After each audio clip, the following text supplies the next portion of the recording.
আসসালামু আলাইকুম প্রিয় দর্শক, অন্য মঞ্চের আলাপ চাইতায় আপনাদের সকলকে আমন্ত্রণ জানাচ্ছি। ভারতের পররাষ্ট্র মন্ত্রণালয়ের নিয়মিত সাপ্তাহিক ব্রিফিং হয়েছে। ব্রিফিংয়ে যথারীতি পররাষ্ট্র মন্ত্রণালয়ের মুখপাত্র রণধীর জয়সওয়াল নানা বিষয়ে কথা বলেছেন। এর মধ্যে বাংলাদেশ বিষয়ে, বাংলাদেশ সরকার বিষয়ে, বাংলাদেশ সরকারের ভূমিকা বিষয়ে কড়া জবাব দিয়েছেন। এদিকে যদি বলেন যে শুধুমাত্র ব্রিফিং এর জন্য ব্রিফিং, সেখানে থেমে থাকলে হবে না। অন্তর্বর্তী সরকারকে আবারও কড়া নিশানায় নিয়েছে ভারত। গতকাল রণধীর জয়সওয়ালের কথায় সেটাই বেরিয়ে এসেছে। ডক্টর ইউনূস নিউ ইয়র্কে গিয়ে ভারতকে নিয়ে অনেক মিথ্যাচার করেছেন। ভারতের অন্যতম বিশেষত্ব হলো ভুয়া খবর। 2 দিন আগে নিউ ইয়র্কে এক সাক্ষাৎকারে নিজেদের বিরুদ্ধে ওঠা সংখ্যালঘু নির্যাতনের অভিযোগ নস্যাৎ করতে গিয়ে এমনই দাবি করেছিলেন অন্তর্বর্তীকালীন সরকারের প্রধান উপদেষ্টা ডক্টর মোহাম্মদ ইউনূস। এবার এ বিষয়ে তাকে পাল্টা জবাব দিলেন পররাষ্ট্র মন্ত্রকের মুখপাত্র রণধীর জয়সওয়াল। মন্ত্রকের মুখপাত্র রণধীর জয়সওয়াল ইউনূসের এই মন্তব্যকে মিথ্যাচার বললেন।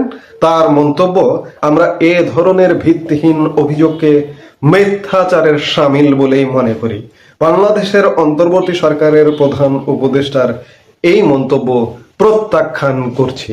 অর্থাৎ ডক্টর ইউনূস যে নিউ ইয়র্কে গিয়ে ভারতের বিরুদ্ধে মিথ্যাচার করছেন, সেটির কড়া জবাব দিয়েছে ভারত।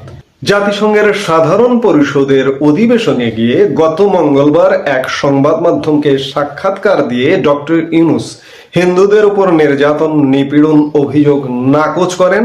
উল্টে ভারতকে দোষে ইউনূস বলেছিলেন, এখন ভারতের অন্যতম বিশেষত্ব হলো ভুয়া খবর। তার এসব কথা শুনে সমালোচকরা উদাহরণ হিসেবে তুলে আনেন চট্টগ্রামে ইস্কনের সন্ন্যাসী তথা বাংলাদেশের সনাতন ধর্মাবলম্বীদের প্রধান মুখ চিন্ময় কৃষ্ণ দাস ব্রহ্মচারী বা চিন্ময় প্রভু। দেশদ্রোহিতার অভিযোগে তাকে অন্যায়ভাবে দীর্ঘদিন ধরে কারাবন্দী করে রাখা হয়েছে। এমনকি আইনি লড়াইয়ের সুযোগও পাচ্ছেন না তিনি। বারবার জামিন খারিজ হয়ে যাচ্ছে। ফলে সংখ্যালঘু অত্যাচার নিয়ে ইউনূসের দাবি যে ঠিক নয়, সেটাই বিশেষজ্ঞদের মতামত। আর তার পরিপ্রেক্ষিতে ভারতের পররাষ্ট্র মন্ত্রণালয়ের মুখপাত্র রণধীর জয়সওয়াল জোর প্রতিবাদ জানিয়েছেন এবং ইউনূসের এই বক্তব্যকে প্রত্যাখ্যান করেছেন। একই সাথে আরেকটি বিষয়ে আলোকপাত করেন, যে সেটি হচ্ছে খাগড়াছড়িতে সম্প্রতি ঘটে যাওয়া সহিংসতার ঘটনায় ভারতের ইন্ধন থাকার বিষয়ে বাংলাদেশের স্বরাষ্ট্র উপদেষ্টা যে মন্তব্য করেছেন তা ভিত্তিহীন বলে সরাসরি প্রত্যাখ্যান করেছেন। দেশটির পররাষ্ট্র মন্ত্রণালয়ের মুখপাত্র রণধীর জয়সওয়াল শুক্রবার এক সাংবাদিকের প্রশ্নের জবাবে বলেন, আমরা এ ধরনের মিথ্যা ও ভিত্তিহীন অভিযোগ স্পষ্টভাবে প্রত্যাখ্যান করছি। তিনি আরো বলেন, অন্যের ওপর দোষ চাপানো অন্তর্বর্তী সরকারের নিয়মিত অভ্যাসে পরিণত হয়েছে। তারা বাংলাদেশের আইন শৃঙ্খলা পরিস্থিতি বজায় রাখতে ব্যর্থ হয়েছে বলে মন্তব্য করেন রণধীর। অন্তর্বর্তী সরকারের আত্মানুসন্ধান করার পরামর্শ দিয়ে তিনি বলেন, তাদের জন্য ভালো হবে যদি তারা আত্মানুসন্ধান করে এবং পার্বত্য চট্টগ্রামে সংখ্যালঘু সম্প্রদায়ের ওপর স্থানীয় উগ্রবাদীদের সহিংসতা, অগ্নিসংযোগ ও ভূমি দখল কর্মকাণ্ডের পুঙ্খানুপুঙ্খ তদন্ত করে। রণধীর জয়সওয়ালের সাব জবাব, বিশেষ করে দুটি বিষয় নিয়ে। ভারতীয় গণমাধ্যম মিথ্যাচার করছে ইউনূসের এমন কথা। আরেকটি হচ্ছে বাংলাদেশের স্বরাষ্ট্র উপদেষ্টা স্বয়ং ভারতকে জড়িয়ে পার্বত্য চট্টগ্রাম অস্থিরতার খোয়াবনামা রচনা করেছিলেন। এই খোয়াবনামা নিয়ে সাংবাদিকরা প্রশ্ন করলে জয়সওয়াল কড়া জবাব দিয়েছেন। অর্থাৎ আরো একবার ডক্টর ইউনূসের সরকারকে নিশানায় নিল ভারত সরকার। গত 14 মাসে এমন অসংখ্যবার ইউনূস সরকারকে নানাভাবে সতর্ক করে দিয়েছে, কিন্তু ইউনূস সরকারের তরফ থেকে ডক্টর ইউনূস নিজে, ইউনূস পরিষদের সদস্যবৃন্দ নানা রকম ভারত নিয়ে উস্কানিমূলক কথা বলেই যাচ্ছে। এ যেন পাকিস্তানেরই আর এক রূপ।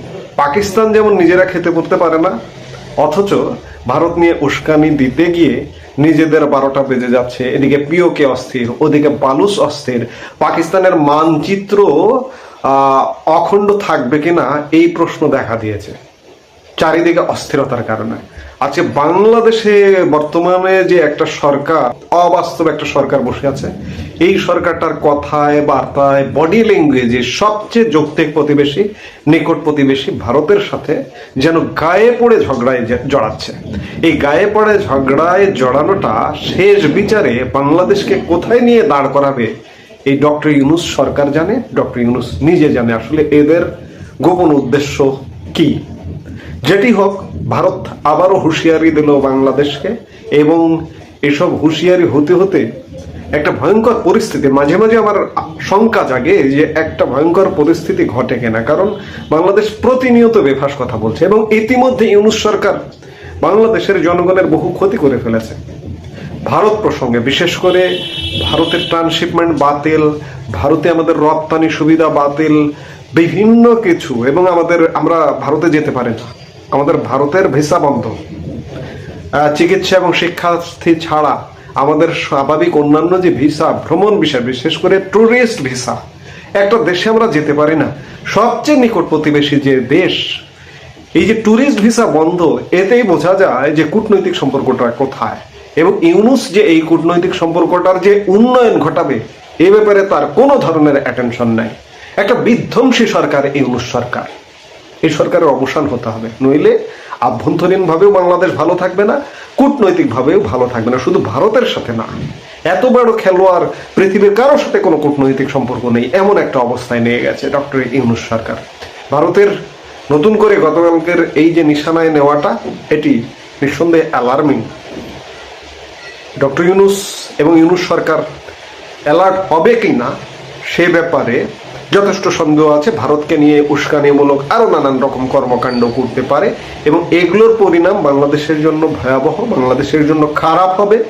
এই জন্য এই বাংলাদেশের মানুষকে আমরা বারবার বলি যে সচেতন হন, ইউনূসের বিরুদ্ধে কণ্ঠ উচ্চ তুলুন। কারণ ইউনূস একটা অযোগ্য অথর্ব সরকার, তাকে দিয়ে বাংলাদেশের আভ্যন্তরীণ আপনার জীবন মানের উন্নয়নও হবে না, কূটনৈতিক সম্পর্কেরও উন্নয়ন হবে না। এবং ভারত ডিসাইডেড, আমি বারবার একাধিক বক্তব্যে বলছি যে ভারত ডিসাইডেড যে ইউনূস দিয়ে হবে না, এবং ইউনূস যে স্টাইলে নির্বাচন করতে চায় সেটিও হবে না।